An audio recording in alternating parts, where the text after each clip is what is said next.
So I guess it's official.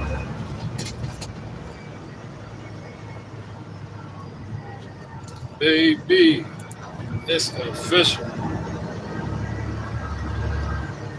50 Cent announced that he's going to be doing a documentary on T.I. and his family. I cannot respect this. From what I heard he put the post up and then took it down. So I'm not sure exactly what that means. Like he tweeted it, I guess, and took it right down or something like that. Like, I'm gonna tell you this though. I really don't think that this is going to have the same type of effect that like a Diddy documentary had or something like that. I don't see. I don't think this is going to work like how the whole thing with the Diddy thing did. This is like a totally different situation. You know what I'm saying? See, dude peeing right. You see how New York is, man. Dude taking a piss right there on the thing. Never a dull moment in New York, man. But I don't think that this is going to have the same effect that the Diddy documentary had. Because for one, T.I. is not convicted of any crime. He hasn't been convicted of any crime. This was a long time ago. All this stuff happened. And I just think, I don't know. I don't feel like this would have the same effect that it had on the Diddy documentary. I don't think it's going to do the same thing. But you know how the sheep are. The sheeple, they can't resist. They can't resist some gossip. You know what I'm saying? So of course it's going to get a lot of numbers and stuff like that. Jokers can't resist gossip. People cannot resist watching somebody look like they're getting torn down or something. You know what I'm saying? But, and this makes 50 look like, I don't know, man. Like, I lost even more respect for 50 after this. It's just ridiculous, man. If 50 wasn't the type of person how he's been his whole career, like a bully and stuff like that, it wouldn't be a big deal. It'd be like, all right, you don't want to play, leave me alone. You know what I'm saying? But for 50 to be who he is, who he has always been, to see him take this route is like, damn, dude, like, out of everything, to me, is more disappointing than anything. You know what I'm saying? Like, I had a whole different image of 50 Cent as a fan. You know what I'm saying? Growing up, and like I said, yeah, a fan. I'm in New York right now, but I'm not from New York, so I'm allowed to be a fan. New Yorkers are not allowed to be fans of nobody because everybody's they know every goddamn body. They all know each other. You can't. Now New Yorkers they can't admit that they're a fan of nobody. You know what I'm saying? But yeah, I was a hardcore 50 fan at that. You know what I'm saying? So I'm definitely disappointed. This doesn't mesh with the idea of who we thought 50 Cent was. You know what I'm saying? Like, it's like to start trouble and then like kind of like, I don't know.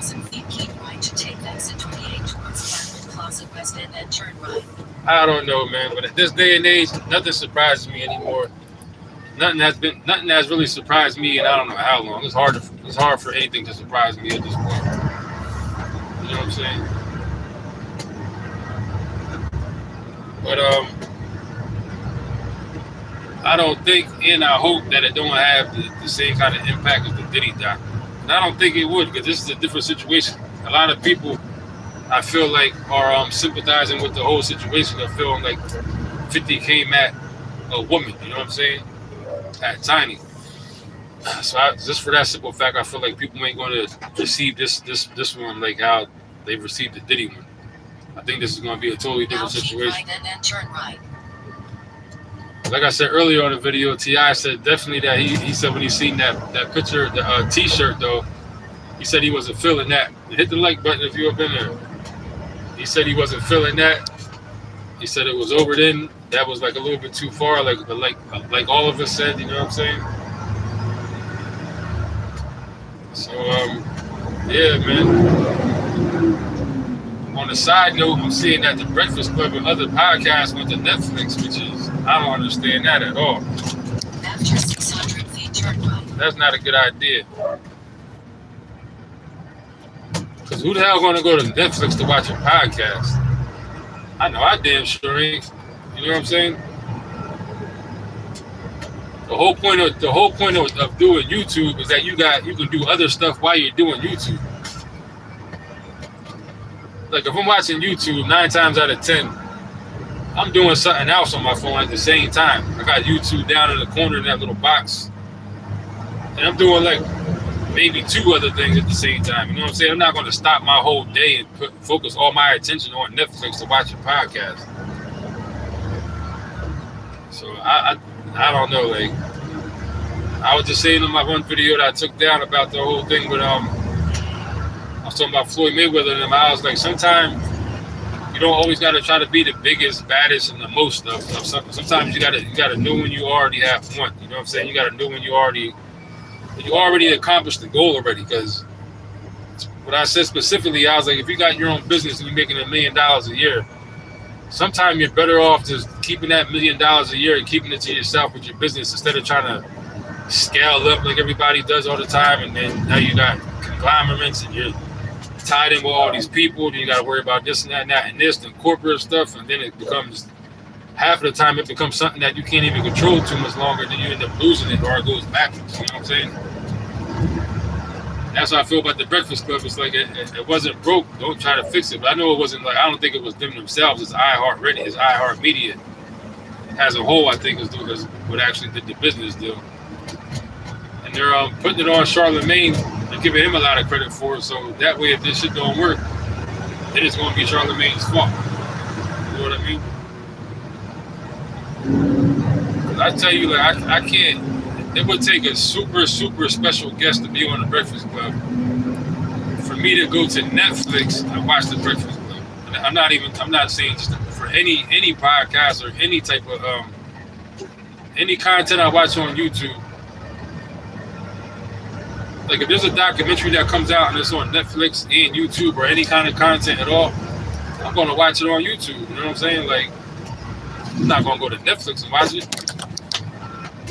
Netflix is like you're like locking yourself into like a whole thing. Like you got to be locked into Netflix, and you can't comment on Netflix. That's like a whole other big chunk of why I know YouTube content is going to be good on Netflix, because a lot of people watch YouTube. They're in the comments. You know what I'm saying? Like a lot of people enjoy the comments more than the video half the time. Or if you need clarity on a certain thing on the video or something like that, you can always go to the comments, get the clarity, or see how people feel about a certain thing, go to comments. So having YouTube content on Netflix, that just don't make no sense to me at all, man.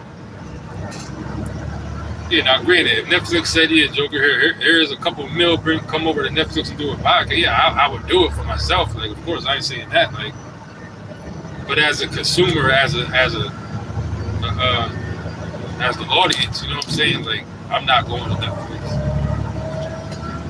to watch no content I watch on YouTube. When I'm on Netflix, I'm locked in. I'm like in the room chilling, probably with company, or just late night. I got to be in a certain mind state to do Netflix. But I will do Netflix as opposed to like. I do it the opposite way around. Like, there's like a comedy thing on Netflix or something like that, or something that I want to see or listen to while I'm driving. I put it on in that sense and listen to Netflix because it's now on YouTube. I do that. But ain't no way in hell I'm going to go to Netflix for some YouTube content. You know what I'm saying? Like, I ain't doing that. But yeah, man, I already said everything I can say about the whole thing with the documentary with the 50 and stuff like that. I don't know, man.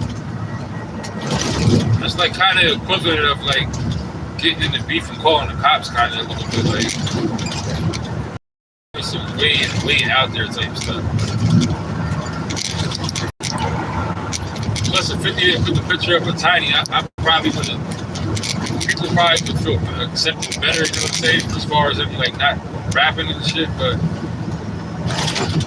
I don't know.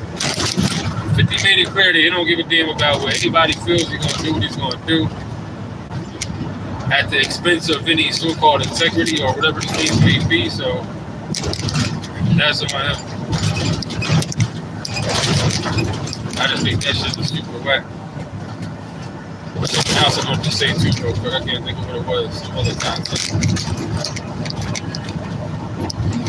Oh, about this whole the war and everything, about the thing in Iran. People think that this whole thing is a distraction from the Epstein files, and that's not what this is. If they didn't want you to see the Epstein files, then they wouldn't have never let you see them in the first place. Now you can say part of it may be that if you say like that Yahoo you might have, maybe they release certain parts of the files to just scare everybody. You know what I'm saying?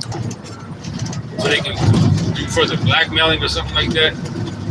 That could kind of be possible. Like, yeah, maybe they're like, all right, we released certain files, but we didn't release the videotapes yet of all of y'all doing all this stuff.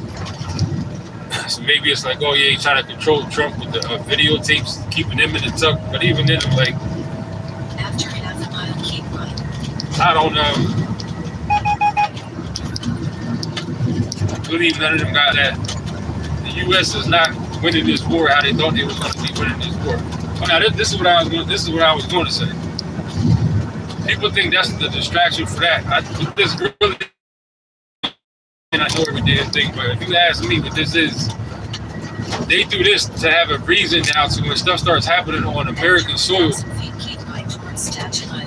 whether it's sleeper cells, all that kind of stuff, or stuff starts blowing up in America, now they got somebody to blame them. You know what I'm saying? Problem, solution. Now they got somebody to blame it on. So now, if a bunch of stuff starts getting bombed around the U.S. or like that kind of stuff, then they gotta be like, oh, we gotta lock everybody down. We gotta go to martial law because everything's out of control. These sleeper cells are out here blowing stuff up, and now we gotta do martial law or something like that. But now they got a reason. Now they can blame it on somebody. You know what I'm saying? And also, too, all these big-ass warehouses they just bought for the so-called ICE, for the illegal immigrants, so-called. It's funny how they just bought all these warehouses. They bought one of them where I'm at, not too far from where I live at. They bought all these damn warehouses and then right away pivoted to this war in Iran. Like almost immediately afterwards. That tells me that these warehouses they bought are not to house those damn immigrants. They're to house the people that are going to be acting up during martial law or some kind of civil unrest that may break out. Anybody who's going against what they want to be going on and doing are going to be thrown in these damn warehouses / FEMA camps / whatever you want to call them. But there's not even that many goddamn illegal immigrants. Not in this area, not Rome. Maybe there is. I don't know. Like if you count the whole area, but if the whole objective is to ship the illegal immigrants back to their country, why are you investing